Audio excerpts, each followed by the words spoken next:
Hola a todos, hoy estaremos hablando sobre este grandioso resumen del libro Tu mundo y el mío. Sigue viendo el video, te encantará. La época del Antropoceno, el arma de doble filo de la humanidad. Cuando el Homo sapiens apareció en la Tierra, esta apenas lo notó. La actividad humana era una gota en el océano, sin impacto alguno en la historia del planeta. Hoy en día, la situación ha cambiado radicalmente. Por ejemplo, supongamos que pesamos todos los mamíferos y aves juntos, excluyendo el ganado, y lo comparamos con la masa humana. En ese caso, la proporción sería de menos de 100 millones a aproximadamente 385 millones de toneladas. El ser humano se ha convertido en la especie dominante, literalmente. Influimos en nuestro estilo de vida y en todo lo demás de la Tierra, desde los fondos marinos hasta la atmósfera. Sin embargo, esta influencia es bastante contradictoria. Por un lado, pasamos una buena parte de nuestras vacaciones haciendo voluntariado, ayudando a las pequeñas tortugas a llegar sanas y salvas al océano. Por otro, derrochamos litros de agua dulce para mantener verde nuestro césped. La humanidad ha logrado hazañas increíbles, como inventar Internet y llegar a la Luna. No obstante, también ha llevado al dodo, a la vaca marina de Steller y a otras especies a la extinción. Nuestra sociedad tecnológica nos facilita la vida, proporcionándonos excelentes electrodomésticos, pero sigue sin poder erradicar la pobreza. Es difícil medir si los perjuicios causados por nuestras acciones superan a los beneficios, pero sin duda marcan el destino de la Tierra. Por eso algunos llaman a la era actual antropoceno. Ahora bien, nuestro protagonismo no garantiza nuestra prosperidad. Factores ecológicos y económicos, como la falta de recursos, pueden desencadenar una serie de cambios irreversibles. Para prevenir el peor de los escenarios, debemos examinar las causas subyacentes, es decir, las características de nuestra sociedad. Algunas de ellas son amenazantes, pero también existe un atisbo de esperanza. Proteger el medio ambiente es uno de los muchos aspectos del antropoceno que debemos considerar. John Green también reflexiona sobre otras cuestiones y te invita a acompañarle. ¿Tienes apetito por nuevas ideas? Si es así, empecemos. El malinterpretado legado del Monopoly. Al observar las carreras automovilísticas, Green contempla a menudo lo que constituye su esencia. Algunos dirán, la velocidad rápida, pero eso es solo una herramienta. La verdadera fuerza motriz es el deseo de superar a los demás y convertirse en el primero. Por un lado, esta aspiración es causa de algunos logros increíbles. Pero, al mismo tiempo, avanzar deprisa únicamente es útil cuando la dirección es la correcta. El Gran Gatsby, de Scott Fitzgerald, muestra lo que ocurre cuando multiplicar el dinero se convierte en el único propósito de la vida. Es reconfortante decir que no buscamos ser el primero, y que siempre elegimos cooperar. Sin embargo, la historia del Monopoly muestra lo contrario. Si preguntas a la gente por las reglas del juego, probablemente te dirá, adquiere todas las propiedades y lleva a los demás a la quiebra. No obstante, hubo una época en que esta solo era una de las dos opciones de cómo jugar. Una escritora, Elizabeth Magie, patentó el juego del propietario, en inglés, The Landlord's Game, en 1904, y una breve digresión histórica explica su objetivo tras este invento. Como feminista, se esforzaba por llamar la atención sobre la discriminación de las mujeres y allanar el camino hacia la igualdad de género. Al principio quiso conseguirlo mediante una campaña provocadora. Puso un anuncio en la prensa, vendiéndose a quien pagara más. Esta historia saltó a las noticias, lo que permitió a Maggie compartir sus ideas de que las mujeres no eran mercancías y que no debían ser tratadas así. Pronto profundizó en el problema y se dio cuenta de que el sistema económico no beneficiaba a las mujeres. Por ello, ideó un juego de mesa con dos tipos de reglas. Uno se parecía a la guía típica del Monopoly y el otro animaba a los jugadores a ganar y prosperar juntos. Maggie esperaba que la gente viera las ventajas del segundo conjunto de normas, animándola a hacer cambios en la vida real. El tiempo demostró que este objetivo era una ilusión, los jugadores preferían la primera opción. El juego ganó popularidad rápidamente y las reglas de "todos ganan" se perdieron en las siguientes modificaciones. El Monopoly se convirtió en un emblema del capitalismo, lo contrario de lo que quería Maggie. El escenario en el que solamente uno gana y los demás pierden significa el fracaso de toda la sociedad, ya que no puede integrar y beneficiarse del talento de todos. Debemos mejorar nuestra actitud hacia los recursos. Podemos entender mejor a las personas observando sus costumbres. De la misma manera, las tradiciones pueden darnos una pista sobre la sociedad. Entre las estadounidenses, Green destaca el concurso de comer perros calientes de Nathan. Todos los años, el 4 de julio, la gente se reúne en Brooklyn para ver un nuevo tipo de deporte, comer a toda velocidad. Los participantes hacen todo lo posible por consumir el mayor número de perros calientes y panecillos en 10 minutos. Este acontecimiento se hizo tan popular que incluso las celebraciones del Día de la Independencia incluyen una competición similar. Para Green, este deporte es un símbolo del exceso de indulgencia. La gente consume más de lo que quiere, por no hablar de lo que necesita. Además, estos concursos ilustran claramente la dieta de los ciudadanos. Los estadounidenses consumen casi 2/3 de sus calorías diarias en alimentos altamente procesados. ¿Cuáles son las raíces de este hábito? La breve historia de cómo la comida procesada se hizo tan popular lo explicará. A principios del siglo XX, las tiendas locales, rebosantes de productos frescos, eran los principales vendedores. En ellas, los tenderos proporcionaban a los clientes todo lo que querían. En 1916, Clarence Saunders acabó con esto, ideando un nuevo tipo de comercio con autoservicio al que llamó Piggly Wiggly. Permitía a la gente recorrer decenas de pasillos y elegir sus productos. Requería menos empleados y no vendía productos a crédito, por lo que los precios eran más bajos. Otro truco para reducir los costes era prolongar la fecha de caducidad. Así fue como los alimentos preenvasados y procesados aparecieron en las estanterías, convirtiéndose en una alternativa barata para la gente de bajos ingresos. A medida que Piggly Wiggly fue creciendo, también lo hacían las empresas que producían comida preparada. En el Antropoceno, el consumo excesivo no se limita a la comida, es una actitud hacia los recursos en general. Los aparatos de aire acondicionado ejemplifican esto. De hecho, son fundamentales para quienes viven en regiones cálidas y la farmacología depende en gran medida de estos dispositivos. Los medicamentos, desde los antibióticos a la insulina, requieren almacenamiento a una temperatura de entre 20 y 25 grados Celsius. Sin embargo, las empresas suelen abusar de la A, incluso sin ser conscientes de ello.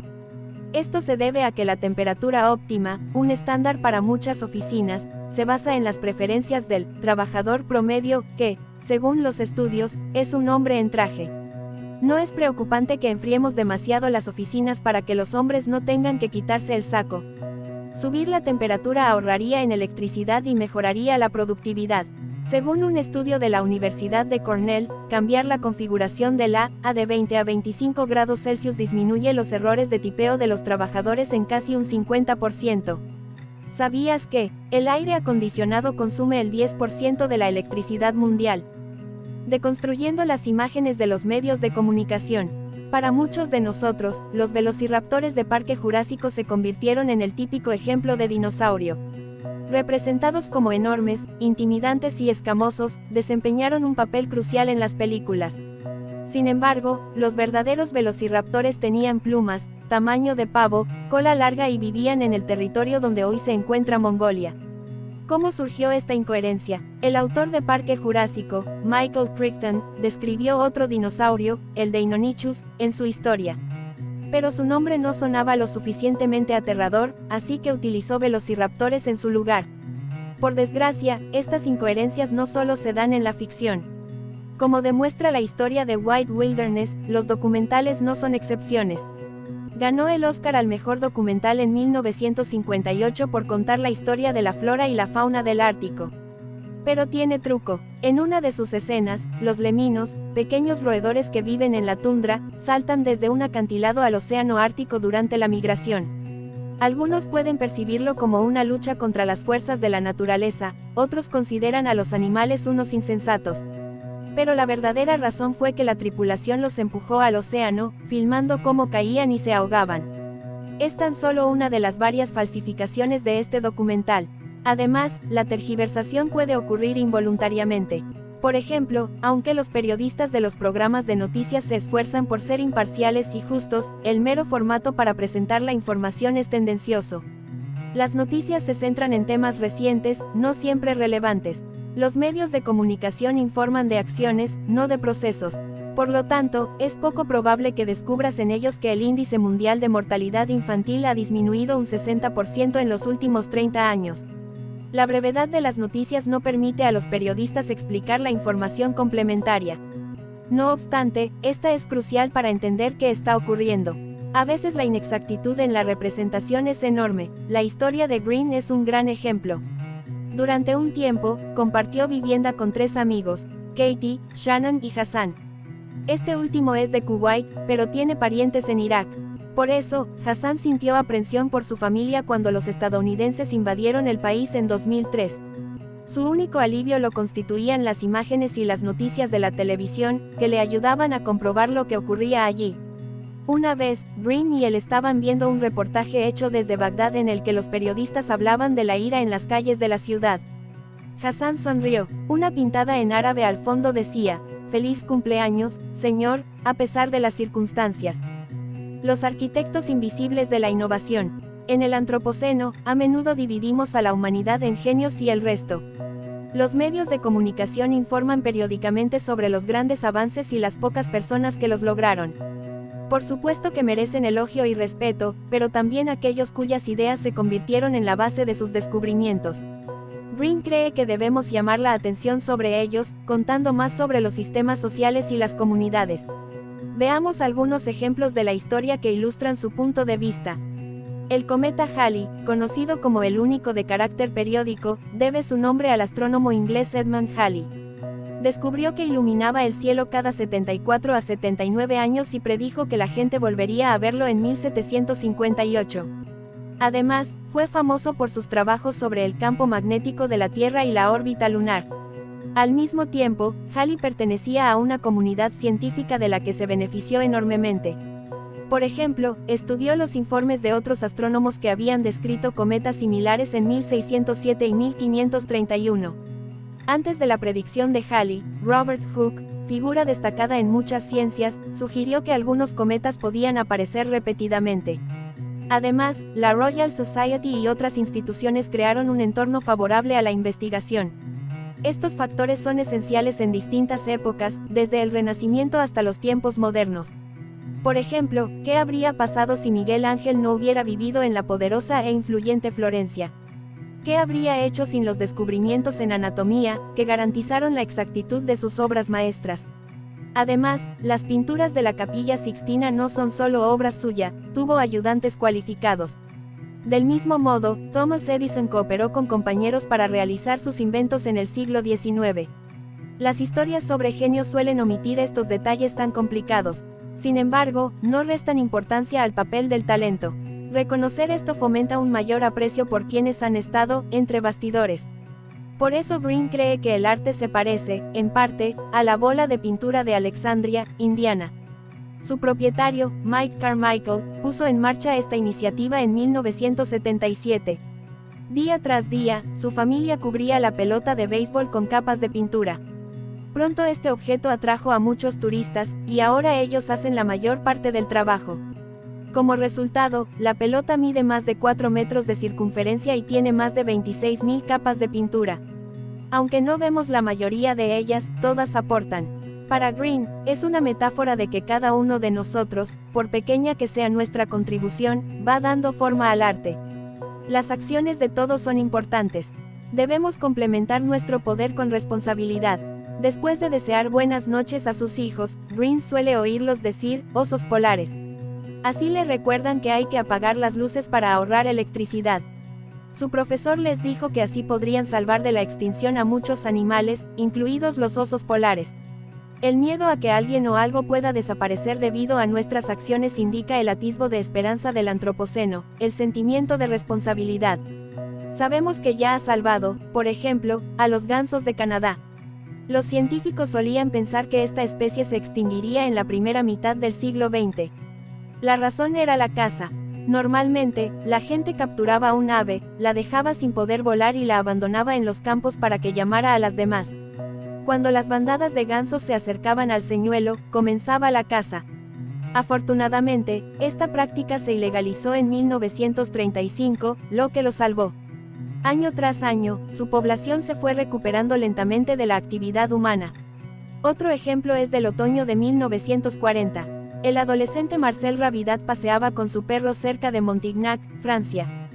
Después de que su mascota desapareciera en un agujero, descubrió un pasadizo desconocido. Creyendo que este camino conducía a la mansión de las Scouts, él y 3 de sus amigos entraron en lo que resultó ser una cueva. En lugar de gemas y oro, encontraron otro tesoro, maravillosas pinturas de animales. Su valor artístico es increíble, Pablo Picasso quedó asombrado por su grandeza. A pesar de su corta edad, los chicos comprendieron rápidamente que tenían que proteger el arte. Sin embargo, no todos los miembros de su equipo podían hacerlo. George Agniel tuvo que regresar a la capital para estudiar, y el judío Simón Coencas, que se escondía de los nazis, tuvo que huir. Así que los otros 2 chicos, Jacques Marsal y Marcel Rabidat, vigilaron la cueva sin parar hasta que las autoridades pusieron una puerta en la entrada. Después de la Segunda Guerra Mundial, los muchachos se convirtieron en los guías de la cueva. La devoción de los adolescentes por la cueva, a pesar de su falta de cofres con tesoros, no es el único hecho que asombra a Green. ¿Qué hicieron las autoridades cuando el impacto de los numerosos turistas cambió el microclima del lugar y puso en peligro las pinturas? Podían haberlo ignorado perfectamente, pero en lugar de eso, la cerraron a los turistas en 1963 y crearon cuevas de imitación, como las Scouts 2, donde la gente podía ver réplicas de los dibujos. La esperanza es un poderoso antídoto contra la ansiedad ante los desafíos futuros. Algunos pueden argumentar que numerosas iniciativas positivas tienen poco impacto en comparación con otros factores. La subida del nivel del mar, la deforestación, la disparidad entre ricos y pobres, los riesgos tecnológicos y muchos otros retos podrían abrumarnos. La pregunta, ¿cómo podemos hacerle frente?, a menudo surge en nuestras cabezas, llevándonos a la desesperación. Pero no tenemos tiempo para entregarnos a este sentimiento, ya que nos impide realizar cambios positivos. Debemos encontrar perspectivas innovadoras y enriquecernos con nuevos significados que nos den esperanza. Al fin y al cabo, nosotros decidimos cómo vemos el mundo. Green lo sabe por experiencia propia. En 2007, su mujer encontró trabajo en el Museo de Arte de Indianápolis, así que la pareja se trasladó allí. A su llegada, Green ya estaba deseando marcharse, soñando con una nueva oferta laboral para su esposa. Los numerosos edificios de oficinas, las pequeñas tiendas caóticas y los inconvenientes del sistema de transporte público no le inspiraban para nada. Creía que la ciudad debía invertir más en arte u otra cosa que la hiciera memorable. ¿Cómo es posible que sus habitantes aceptaran el nombre de Ditch Road, calle de la cuneta, para una de sus principales vías?, se preguntaba Green. Se hizo amigo de sus vecinos, que adoraban la ciudad y le animaron a conocerla mejor. Una nueva perspectiva le permitió descubrir la diversidad de Indianápolis. Podía oír birmano, italiano, español y muchos otros idiomas en el centro. A pesar de todas las desventajas, la gente trabajaba duro para mejorar su ciudad. Ahora empezaba a darse cuenta y a apreciarlo. Green se dio cuenta de que su aburrimiento no se debía a la falta de lugares interesantes, sino a sus suposiciones erróneas sobre Indianápolis. Pronto encontró una nueva idea que le animó a vivir en esta ciudad, crear una comunidad que cure la soledad. Por cierto, esta idea la tuvo un famoso escritor nacido en Indianápolis, Kurt Vonnegut. El mundo siempre da pie a los milagros, que también pueden darnos esperanza. Muchos aficionados del club de fútbol Liverpool pueden confirmarlo. En la final de la Liga de Campeones de 2005, su equipo perdía 3-0 tras la primera parte. Durante el descanso, sus seguidores empezaron a cantar el himno del club, You'll Never Walk Alone, nunca caminarás solo, lo que dio lugar a un milagro. Los jugadores se sintieron tan motivados que marcaron 3 goles y ganaron en los penaltis. El Liverpool se hizo con la victoria, una de las más legendarias de la historia del fútbol. El Antropoceno se refiere al periodo actual en el que la influencia de las actividades humanas sobre la Tierra es tremenda. La creatividad de las personas en las ciencias, las artes, la tecnología y el comercio es asombrosa. Pero los logros fantásticos van acompañados de una importante amenaza. Principalmente oímos hablar de ella en referencia a los problemas medioambientales, pero seamos sinceros, es solo una parte de la verdad. ¿Podría ser esta época la última de la historia de nuestro planeta? La respuesta es no. Ha experimentado retos mucho mayores, como el de hace 250 millones de años. El 95% de las especies desaparecieron porque las aguas superficiales alcanzaron los 40 grados Celsius. No obstante, el planeta se recuperó por sí mismo. ¿Puede el Antropoceno convertirse en la última etapa de la humanidad? Puede. Las personas tienen un poder tan inmenso que suponen una amenaza para muchos seres vivos de la Tierra, incluidos ellos mismos. Darse cuenta de esto no debería provocar desesperación o ansiedad. Por el contrario, debería impulsarnos a ser más conscientes de nuestras decisiones y actos. El consumismo y la sociedad jerárquica destacan algunos aspectos de nosotros mismos que no suelen ser los mejores, como la codicia o la envidia. No obstante, también contamos con otros atributos. Nos animan a hacer voluntariado, donar dinero a obras benéficas, proteger obras de arte y crear parques nacionales. Si reflexionamos sobre nuestras acciones y desarrollamos nuestro lado positivo, podremos salvarnos y ayudar al planeta. Prueba esto. Dona lo que no necesites y haz siempre listas de compra para evitar adquirir cosas que no necesites. Anota tus hábitos diarios y evalúalos. Algunos de ellos perjudican al medio ambiente. ¿En qué sentido? ¿Qué pequeños pasos puedes dar para que tus actos sean más respetuosos con la naturaleza? Verifica la fuente de la información antes de compartirla en las redes sociales. Ayudará a disminuir el número de noticias falsas y la desinformación.